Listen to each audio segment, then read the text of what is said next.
Παρά τα διδάγματα της επιστήμης, βέβαια, είναι πολύ δύσκολο για τον μέσο άνθρωπο σήμερα να βρει τον χρόνο αλλά και την ηρεμία ώστε να απολαύσει αρκετές ώρες ύπνου χωρίς έγνοιες.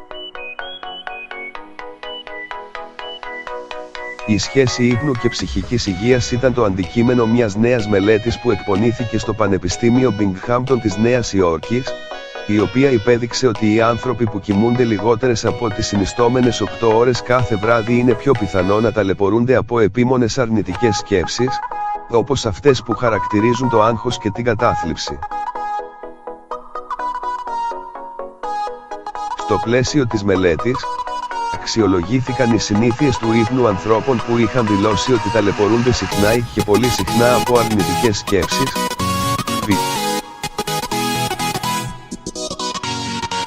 Οι ανησυχίες. Οι συμμετέχοντες έπρεπε να δουν μια σειρά από εικόνες που σκοπό είχαν να τους προκαλέσουν μια θετική ή αρνητική συναισθηματική αντίδραση, ενώ παράλληλα οι ερευνητές παρακολουθούσαν τις κινήσεις των ματιών τους. Αυτό που παρατήρησαν οι ερευνητές ήταν ότι οι συμμετέχοντες που δεν απολάμβαναν επαρκή ύπνο δυσκολεύονταν περισσότερο να απομακρύνουν την προσοχή τους από τις εικόνες που τους προκαλούσαν αρνητικά συναισθήματα.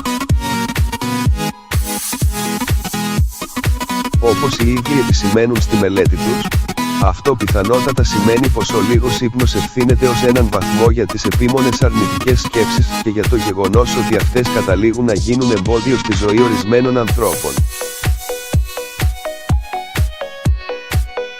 Διαπιστώσαμε ότι στους άνθρωποι που συμμετείχαν στη μελέτη υπήρχε μια τάση οι αρνητικές σκέψεις να κολλάνε στο μυαλό τους, ενώ ταυτόχρονα οι αρνητικές σκέψεις φάνηκε να τους εμποδίζουν από το να αποδεσμευτούν από ένα αρνητικό ερέθισμα στο οποίο εκτίθενται, αναφέρει η Meredith Coles, καθηγήτρια ψυχολογίας στο Πανεπιστήμιο Binghamton.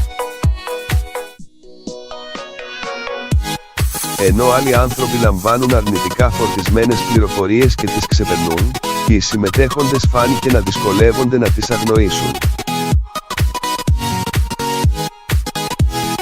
Αυτές οι αρνητικές σκέψεις λόγω του κακού ύπνου, καταλήγουν οι ερευνητές, αφήνουν έναν άνθρωπο εκτεθειμένο σε ψυχικές διαταραχές όπως το άγχος και η κατάθλιψη.